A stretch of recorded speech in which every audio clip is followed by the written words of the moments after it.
Okay. Okay. So what I wanted to do, and then I realized that I have the class to do it. So I was very excited. As I said the tefillah this morning, I was saying that Tefillas HaShelah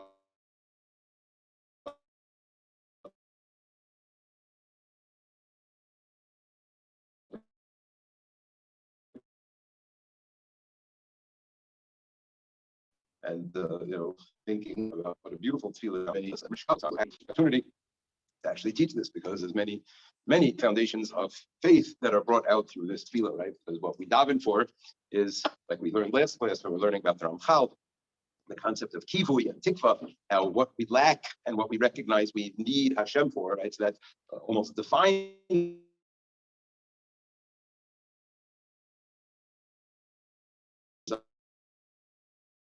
uh, right? That defines who we are, and look to Hashem to ask and see and hear how fundamental and important davening for our children are, because our children are something that are fundamental and foundational in our understanding of what it means to be a Jew. Being a Jewish person is not something that a person can fully accomplish isolated. In order to be a fully actualized Jew, right? In order for a person to fulfill their full potential of what it means to be a spiritually developed Jew, a person needs other people in their lives. A person has to have interactions with other people in order to fully actualize. For those of us who are introverts, this is harsh news. However, it's a part of reality. And therefore, being married is not something that's like a nicety or like something optional or something, but it's something that every single Jew has to strive to try to do, whether we're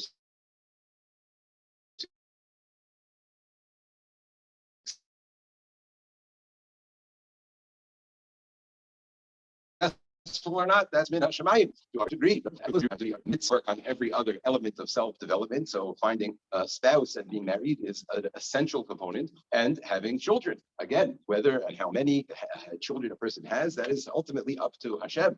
People who can't have children, so obviously Hashem for them has another plan. Hashem has another, many great people in Klal Yisrael. Just comes to mind, the two people in the same generation spoke about a lot in Poland, with Sarah Schneer and Meir Shapiro, right? Both two people who, to a large degree, transformed elements of Klal Yisrael into what we recognize as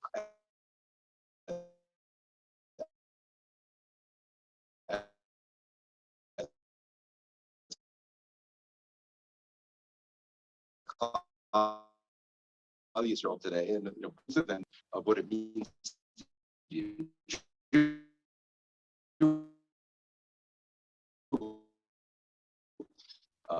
I think this is something that discussed about, placing an emphasis on and discussing more, as in the secular world, the concept of not having children is very, very popular. The concept of having very few children or not children at all, like, making that choice, a person choosing to say, what,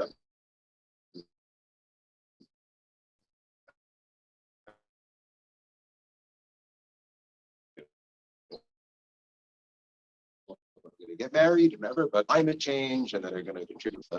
That's like a noble choice today, right? That's seen as something noble and something good, a sacrifice, for the sake of humanity. But that is not a Torah hashkafa whatsoever. Contrary, on the Torah perspective, we are here, as we're going to see soon, in large part to procreate. We are here in order to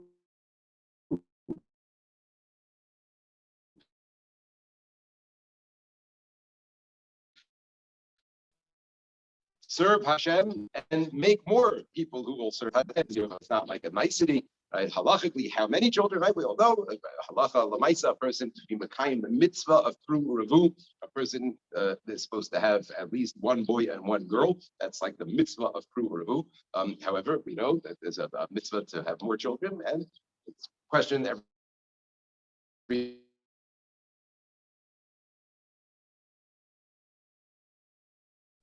parent, every family has to, obviously deal with it. Relating to our children with respect to what we want them to do over here in the world, right? But what are our hopes and desires? What is our kivui, right? What do we feel that we can't do on our own? We lack the ability, so we need Hashem to come and do this for us. So this is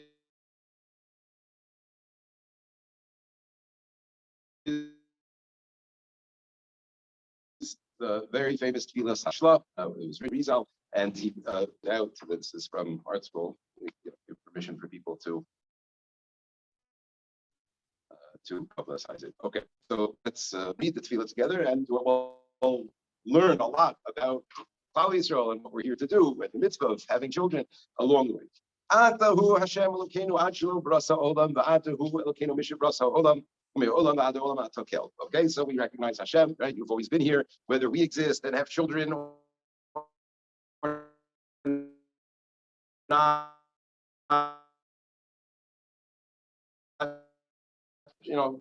That doesn't affect you. You've always been here before us. And you created your world in order for us to know your language that comes from the Zohar, that to know Hashem.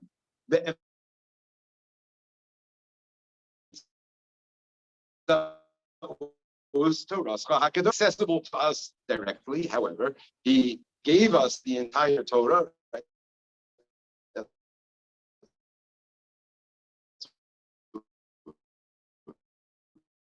Going to be celebrating in a couple of nights, and we can have the opportunity to say Bereshis, right? The very first word of the Torah, Bereshis. What does it mean? Bishvil Torah, Ubishvil Israel, right? That there's two elements, two things that exist that are referred to as Reshis, that are referred to as the first. One is Torah, right? And the other one is Klal Yisrael. So the world was created for Klal Yisrael and the Torah. That's why it exists.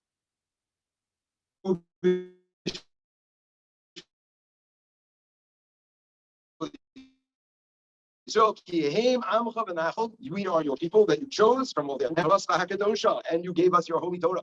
And you drew us near to your great name. Okay, so he's describing to us the very basic idea, right? We are here in order to fulfill the Torah and learn the Torah, know the Torah.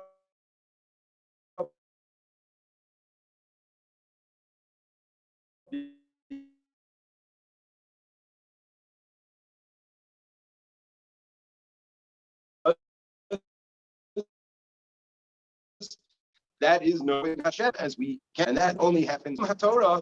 Now, with respect to this idea of perpetuating the Torah, of keeping the Torah, and keeping the Torah going, so Hashem, you gave us two commandments, two tzivuyim to do in order to see to it that Hashem's plan for the world comes to fruition, that people are actually out there learning about Hashem and knowing Hashem. Number one, you gave us the mitzvah of be fruitful and multiply. Very first mitzvah in the Torah. That's number one. And then you also told us, right, not just to have children so that they're out there and existing. No, but now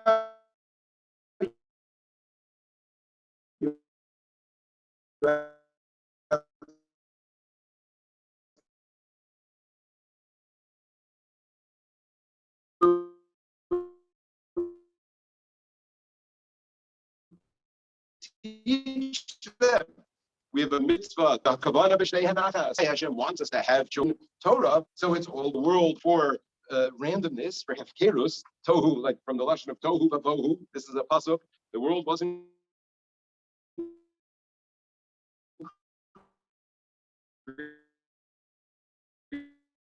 to be settled, right? This is the pasuk that tells us why everybody is commanded to have children, even non-Jewish people, right? That even though it's not a mitzvah or one of the Sheva mitzvahs, right? But the idea that the world was created in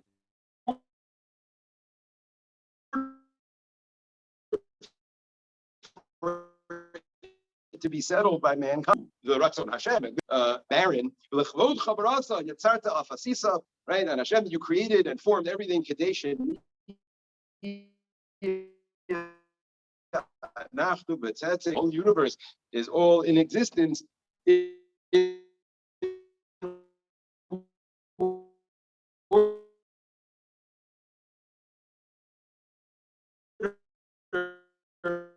For Hashem to keep the to do. Okay, so I obviously we are here on a personal level. That every person has their own personal mission, right? Every person is here to fulfill the Ratzon Hashem in their lives, and we're going to see that in a second. Is going to address that we're going to daven that our children should have the ability to do that, right? However, in addition to a personal mission that every person has, right, and that let's say that mission.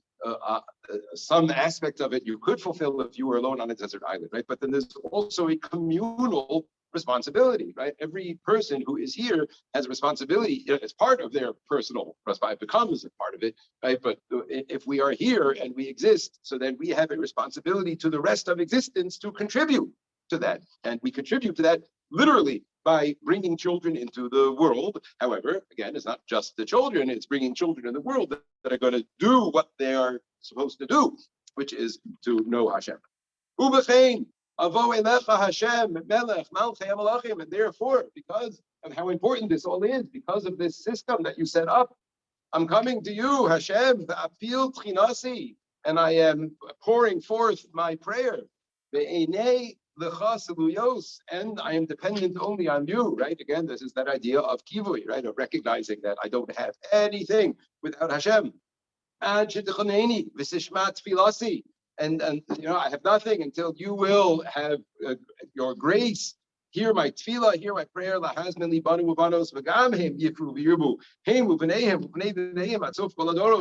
And so Hashem, please let me have children, and let my children be zochah to have children, and let their children be zochah to have children, right? Until all the generations.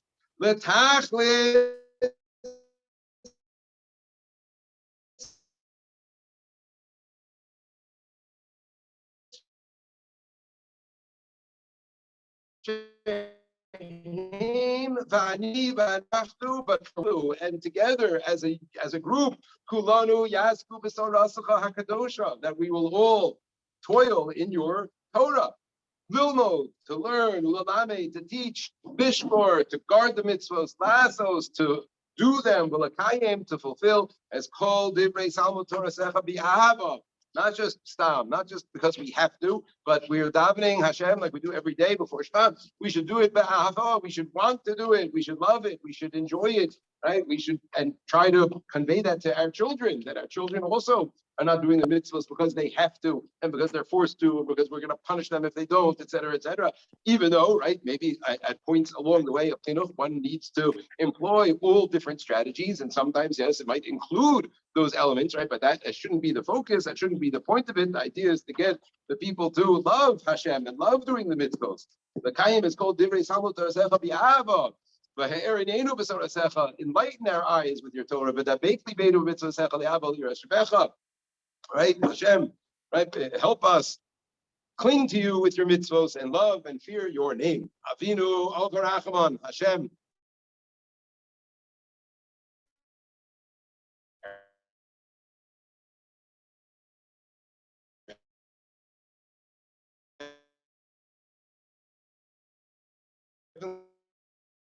Father, attain the chulanu chayim life. Me, come on, line right there. Yeah, but you say later. Rosh Hashanah and Yom Kippur, Esrei Tshuva. That's part of Shemona Esrei, right? We add, this is one of the additions that we make in Shemona Esrei.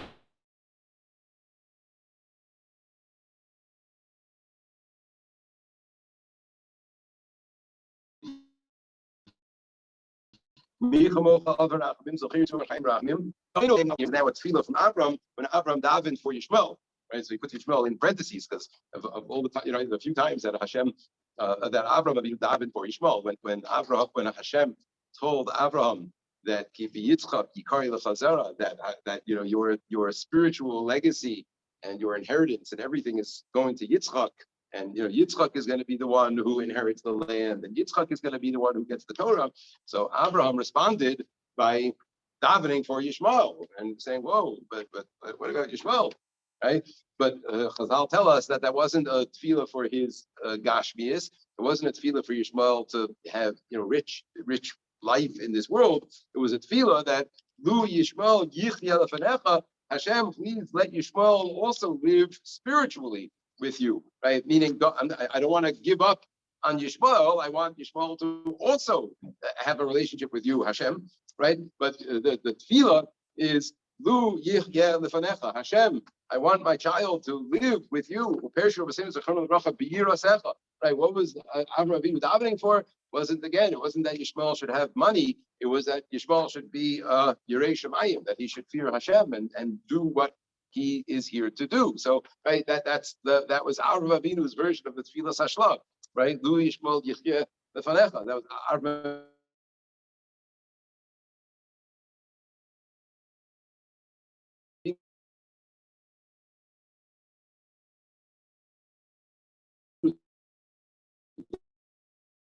davening that his son, that he needs to daven. So that's the tefillah of every parent, right? Lu Yichya Lefanecha, Hashem, let this person live with you. Meaning what? Right? Let my child have yiras shemayim. That's what we're davening for, that our children should fear Hashem. Right? Again, doesn't mean fear yiras ha'onesh and all of that, right? Awe and right? All of the right, correct, appropriate feelings that a child and an adult should have. That's what we're davening for our children to have. That's why I'm here. That's why I'm here davening to you. Zari v'zera zari zera kasher.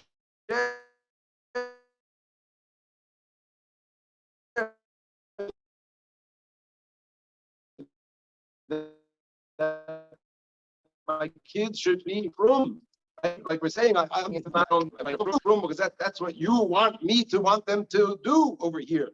Al kain basing the vacation l'chayim l'fnecha. She hates zari b'zer zari zer kasher. V'al timtza b'zari b'zer zari ad olam shum psul v'shemet. It shouldn't be that in any of my descendants that there's any psul, there's any problematic relationships, any chas v'shalom, any mamzerim, any funny relationships that have a child that has any sort of a psul to them, like that they can't get married to a kohen or something like that. No, none of that, please. Shalom, ve'emes, ve'tov, ve'yashar. Everything should be good and peaceful and truthful and straight. Be'enei Elokim, in the eyes of Hashem, uve'enei Adam, and in the eyes of people. Right? Like let my kids and my grandkids and my families, let them be good people, respectable people, people that are looked up to in their communities and seen as decent people. Both in the eyes of Hashem and in the eyes of people. V'yu ba'alei Torah. They should be Toradic people, Morei Mikra, people who learn Chumash, Morei Mishnah, people who learn Mishnah, Morei Talmud, people who master. Morei really means a master, right? Master of the Gemara, Morei Raza, masters of the secrets of Torah, of Kabbalah, Morei Mitzvah, masters of doing the mitzvos, Morei Gomlei Chasadim, they should be masters of doing Chesed, Morei Midos, Trumios, they should have giving character traits. How does he define Trumios? Like sterling character.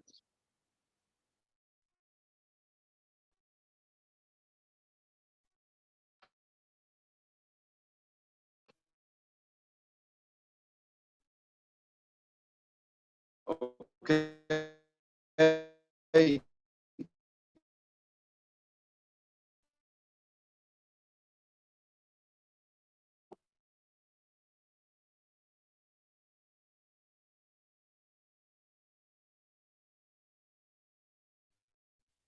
And they should be real. It should be real deep of Hashem, and not it's only a stuff of fake, but surfer, not merely apparent fear.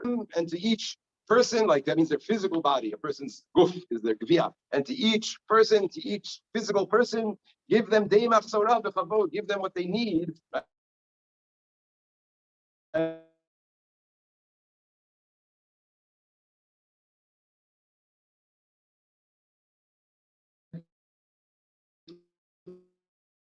With respect, this is a halacha we all know. You have to give first, Klal Yisrael. So we give that person tzedakah. But the question could be, well, how much, right? How much, I give whatever I could give, right? But how much as a community or how much in general are we responsible to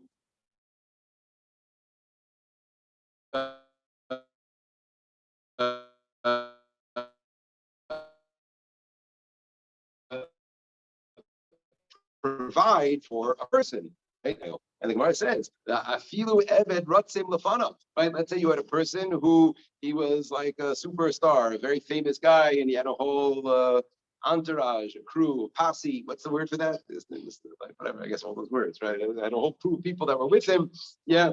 And so he had he had people like up ahead of him announcing his presence, right? Because to show this chashuv person is coming. So the halacha is that you give tzedakah to a person until he's able to afford that posse again. That's the halacha. Now, relative to somebody who doesn't have food, no, right? In other words, we don't. That's not a relative need that's going to take precedence over a need that is more basic, right? If you have a poor person who can't afford rent, and this guy can't afford the posse, so we give the guy who can't afford the rent before we give the guy who can't afford the posse. And if I can't afford a posse, I'm not mechuyev to pay for his posse, right? However, as far as the concept of tzedakah is concerned, that's why it uses this like exaggerated case. The concept of tzedakah is that if we try to get the person back to where he was. The concept is we want to build the person back up to it. Now, hopefully he went through life the right way, and he's not going to need that posse or want that posse now again when he comes out of jail or wherever. But the idea is when it comes to tzedakah, a person is we give day machsoro, which means like whatever the person needs, whatever they're lacking, and even if that lack is something to somebody else that would be extreme, if that person it's a lack, right? It's a subjective lack. So he's using that lashon over here. Is using that lashon to describe how we're asking now Hashem, not just for their spiritual needs, right? Not just that they should all be tzaddikim and Talmidei Chachamim and Yorei Shemayim, but that Hashem should please take care of their physical needs as well. So he uses that lashon of dei machsoro. Hashem should, for each of them, for each of their gevia, for each of their physical bodies, right? For each person, Hashem should give them what they need. Right, so they should get whatever they're lacking, whatever they need, right? It comes from the lashon of chaser, right? From lacking, right? Whatever a person is lacking, they should get with dignity, right? Like we know from the other sources that a person's dignity is more important to them than their finances, right? So we're davening that they should get their financial needs taken care of, but in a dignified way. And they should have health.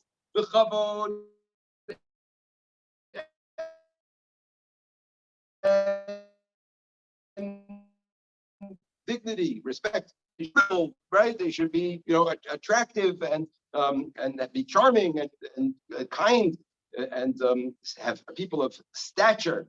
Okay. And my family should be shalomdik, right? There shouldn't be fights, there shouldn't be squabbles, there shouldn't be, infighting. My family should have ava v'achva v'shalom b'neihem.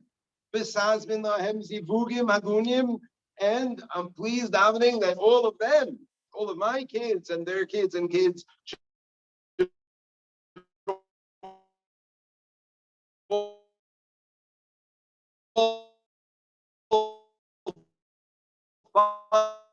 find their and they should also come from, and please Hashem, let it be that all of their marriages are like them. Like everything I'm davening for me and my kids, my grandkids, I'm davening for all of their husbands and wives also, right? I'm davening like retroactively. Hashem, you know who they all are. You know who my great granddaughter is going to be marrying, Hashem. So make it good. Let him be good, right? Let him get that job. I know he's going for it today.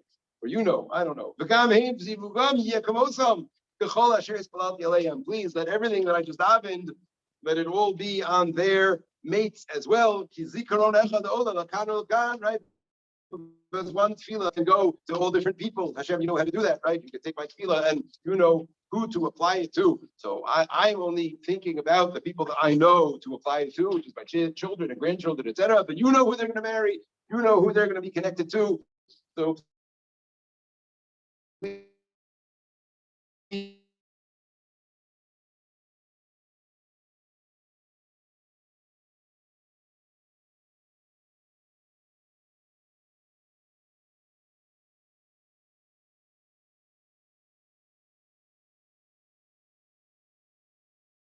with all of this is what? What do I gain from this? This is not for me. This is not for my personal gain, or any, but how many, people end up with kids that become so chashuv that it actually like is a gain to the parents. That's not what this is about. I'm davening for you, Hashem. I want my kids to be good for you, not for me, right? It's for you and your great name, and for the Torah to continue. So therefore, Hashem, please, I'm begging you to answer me, right? Not in my schos, but in the schos of the Avos HaKadoshim, Avraham, Yitzchak, Yaakov. We know this idea, right? That the schos of the parents of the Avos comes and swoops in to save the children. Leos, thank you so much. Leos ha'anafim domim l'sharsham, so that the branches should be dome, should be the same as the roots, right? Meaning that the apples should not fall far from the tree, or whatever other metaphor you want to use for the families being together, like father, like son. All of those things should all apply, right? That the schools of the avos should come and affect all of us, and the kids should be like their parents. But for David Avdecha, for the sake of David, regular Aviyah by Merkava, Amesher Ruach Chachecha, David Amelech, who is the fourth leg of the chariot of Hashem, the throne of Hashem, who said in Tehillim, Shir Hamalos, Ashrei Kol Yirei Hashem. Now this is Tehillim, Shir Hamalos, to those who are fearing of Hashem, Haholech B'drachav, Yegiach Kapecha Kisochal Ashrecha V'tovlach. A person who toils in this world, that's good. He eats from it, and it's good in this world. Because I'll say this is talking about Torah, that pasuk, right? A person who toils in the Torah, and it's hard for them to learn, and it's hard, right? Like to go to class all the time and to be consistent, and it's hard. It's not easy to do, right? But that's mamish what this pasuk is saying.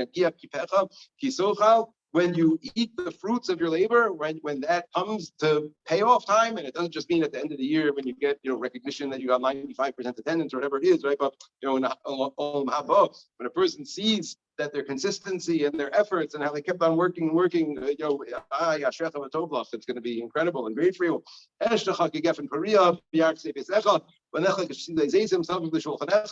Your families are going to be like all of these nice plants that grow so beautifully around you. Right, talking about grapes and olives. Right,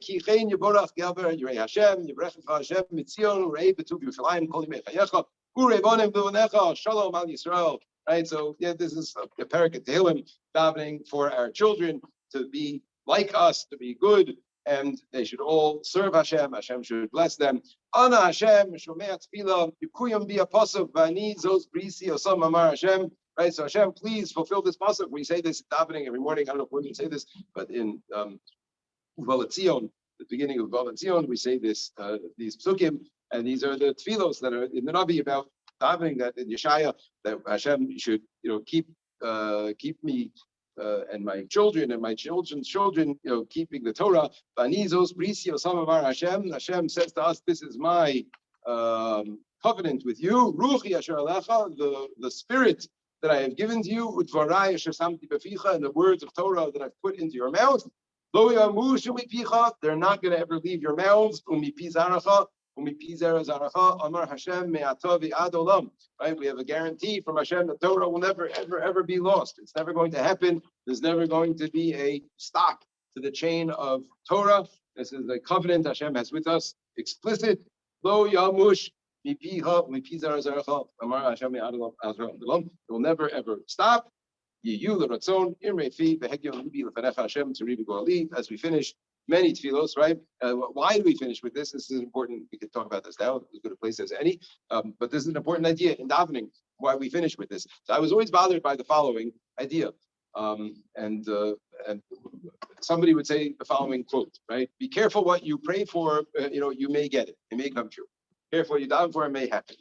And I was always very troubled by that. Like, what, Hashem's like playing games with us? Hashem's like out to get us? Like, you thought like, but it's like what's it called again? Like the that Disney Sorcerer's Apprentice. I'm trying to do something good, so I'm davening for it. So Hashem's like, okay, yeah, well, I'll show you. Then He gives me that job so that all these terrible things could happen to me. Like it didn't make sense to me. I don't like you daven for what you want, and Hashem knows what He's doing. And how do I know that to daven for my headache to go away is what is the right thing? Right? If Hashem gave me a headache, so obviously I'm supposed to have a headache. So why should I say Rifa'inu? Hashem made me poor, so obviously I'm supposed to be poor. Why should I say Baruch Aleinu? Right? So there's something off about that statement. Be careful what you pay for, because you may get it. Right? There's something that I didn't, I was troubled by it. However, there's a Chazal that seems to really say that this is the case. The Chazal that talks about Shlomo HaMelech, and when Shlomo HaMelech made the base of Mikdash, and he said the following. It's based on the pasuk that we say. It's a famous pasuk. Right? That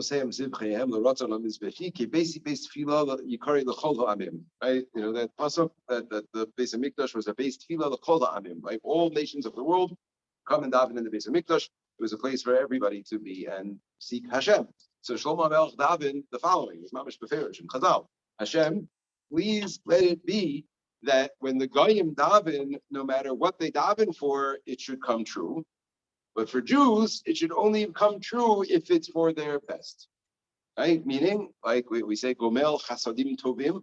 Hashem is the only one who could be Gomel Chasadim Tovim, because how do we know when a chesed is really helping a person or not? We don't. We have the mitzvah, so we do it, right? The Torah tells us give tzedakah, but maybe it's really better for that person not to get that tzedakah. That's not up to us. That's Hashem's cheshbon, right? But when Hashem does stuff, his chasadim are tovim. They're actually good, right? Hashem knows how to do that. He could do things that are actually good. So we don't want fake good, right? We don't want the good that's really bad for us. We only want the real good. So Shlomo HaMelech davened that in the Beis HaMikdash, Hashem, when it comes to the Goyim, if you don't answer their tefillos, even though it's for their benefit, it's going to make a chilul Hashem, right? Because they don't have emunah, and if you don't answer their tefillah, they're not going to assume it's because you really have their best interest in mind. They're just going to assume that you can't, right? That's going to make a chilul Hashem. So Hashem, I'm asking you, please, when it comes to the Goyim, please answer all of their tefillos, so it doesn't make a chilul Hashem, so that they see that you can answer those tefillos. So that king who hasn't had children in many years, because you know that when he has a kid, that kid's going to grow up to kill him. No. But he's going to think you can't do it. So Hashem grant him that tefillah, even though that kid is going to grow up to kill him. However, for a Jew, don't do that, right? For a Jew, don't answer their tefillos when it's not the right thing for them. So it would seem from that Chazal that this is true, right? That there's such a concept that yes, Shlomo HaMelech davened in the base of Mikdash that he shouldn't do that with us, right? Okay, but you see, there is an idea that when we daven for something, it could be that it's bad for us, that it took Shlomo's, right? So there seems that there is something to the idea, the concept. So I asked, yeah, go ahead. Oh, very good. Okay, great. So I asked, I'd like to say I'm still close with, although I don't speak to him at all, frequently enough, every few years maybe, but Rabbi Shmuel Irons is one of the Gedolim in America. He's the Rosh Kollel of a Lakewood Kollel in Detroit, Michigan. And he's been there for by now over 50 years, I think. And not only is he a huge tzaddik and a Talmud Chacham, massive, but he's also incredible historian and knows a huge amount about the world and science. And he's really the one, as I'm sure you all know from this class, like I'm into science and all of those types of things and how that works with Torah. So he was really the one when I was living in Chicago. That's when I met him and became close with him. Used to visit from time to time. So he was really the Rav who not just inspired me, but really encouraged me to continue with this and to not shun away from examining things that interested me. And he said, "You'll see, it'll pay off in the future, and you're teaching and this." And I think he was right about that. So as I used to speak to him a lot about a lot of hashkafic, topics and questions and things. So I spoke to him about this at the time, and so he explained it to me really very beautifully. And he said as follows. And he said that when we're davening for something, right? So why do we want that? Right? Why do I want that job? So I can make more money, so that I could have more stability in my life, so that I could, let's say I'm in shidduch, so I could find a good shidduch, so I could write, there's all the, okay. But now why do I want all of that? So now there's a big question, right? Am I doing that l'shem shamayim? Am I doing that because I want to be a good Jew and I want to do the right thing and I want to serve you? And we all know, like I said, the way to serve Hashem is through having a husband and having children and having a life. And in order to do that, I need to get a good job and all that. So that's why I'm davening. Or it could be very selfish. That's not what I'm thinking about at all. I'm not really thinking about Hashem at all, right? Like most people in the world, right? There's nothing godly behind why they want a good job with better money. It's just they want more money and more stability and to have a happier life over here in this world. Okay, so he said, when we're davening, right, we're supposed to be davening l'shem shemayim, right? The things that we want, we're supposed to want because it's the right thing, right? Not because we're selfish. Let's put it in the most extreme case, right? I'm going to rob a house, so I daven, Hashem, please let it be that the people don't wake up and catch me, right? So is that a good tefillah? Well, Chazal say that a Ganav does that, right? That's Chazal say, Ganva Bei Pischa says, Hashem, please let it be that the people don't catch me. That meaning Chazal is saying it's the teva of a person to ask Hashem for whatever they need, irrespective of whether it's good or bad or right or wrong, right? Or help hurting another person or not, right? A woman, davens, let's say for a particular shidduch, that means somebody else who wants that shidduch won't get it, right? That's hurting that other person. There's all sorts of right. However, if it's l'shem shemayim, if a person's davening for a shidduch l'shem shemayim, so it's not in order to hurt the other person. That's incidental. That's not part of it at all. And on the contrary, I would daven that I should get the shidduch in such a way that the other person doesn't get hurt, etc. Right. So there's a big difference between what could be motivating my tefillah, right? But one second. There's a big difference between what could be motivating my tefillah, and I think we would all agree that, hashkafically speaking, when I'm davening for something, that's got the wrong motivation. Let's say, like that thief going into the house, davening that he should be successful in hurting the other person, right, and in stealing without getting caught, right. So that the motivation is wrong, and the tefillah is for something objectively bad, right. So if we were trying to do what's best for that thief, we would not listen to that tefillah, right? We would have him get caught and pay the consequences and do whatever it is, right? Irrespective of the fact that that's what he davens for, right? So Rabbi Iron said as follows. That's why we say always, and that's why I'm saying it now, because he finishes with this. And that's why we finish one essay with this. We say it twice to make sure. This is that statement. This is the statement of basically saying, Shem, look, I'm davening for all of this because this is what I think I need. This is what I think I want. And I hope I'm doing it Hashem Shemayim. At least I convince myself that I am. You know what I mean? I would like to think that that's what I'm doing over here, but I recognize that I may not be. Or there may be a mixture, maybe 80-20. Right? There could be a mixture of motivations and a mixture of why I'm davening for this. And Hashem, I do recognize I'm not like that Ganav that wants to be successful either which way. I do recognize that you know what's best, that you recognize ultimately when I'm doing something that's l'shem shemayim and it's really in my best interest, it's really going to further me and what I want to be over here in this world, versus when I'm davening for that job, because of my selfish reasons that I've convinced myself, right? So that's why we always say this. We say, Hashem, I'm davening because this is what I think I want. And that's why I daven for my headache to go away. And that's why I daven for the job. And that's why I daven for the shidduch. And that's why I daven, right? Whatever it is that I'm davening, this is what I think I need. And that's how you created the world, Hashem, that I should feel that lack and turn to you to fill that lack. However, I'm adding that caveat that I recognize that you know what's best. Right? And that's exactly what these words are. Ratzon, it should be your ratzon. Right? This is what I think I want. But I admit that you know best. And I don't want you to give it to me if it's really not going to be what's best for me. And what's best for me is your ratzon, right? For your ratzon to come through in the world. Right. So this is that shifted my whole thing. Right? It really answers it all up because it's yes. You have to daven like a child. What you think you need, that's what you ask for. At the same time, have that humility, right? Have that the recognition that I don't always know what's in my best interest, and I can see that there's sometimes that I may want something and it may not be what's best for me. And I'm not like the goyim who are going to then say, "Oh, well, Hashem doesn't answer my tefillos, and Hashem can't do it." Chas v'shalom. I'm not going to say that. I'm going to recognize that if it's not your ratzon, then I don't want it. Right, and that's why we finish one esrei. That's why many tefillos that you see that are written by different people, they finish with this. So, and Hashem to and Taka should be Hashem's ratzon that children should all be zochev. We should all say this tefillah before you're married, before you have children. But that as you see, like when the time comes, that it should be the right thing. Right, Hashem. Yeah.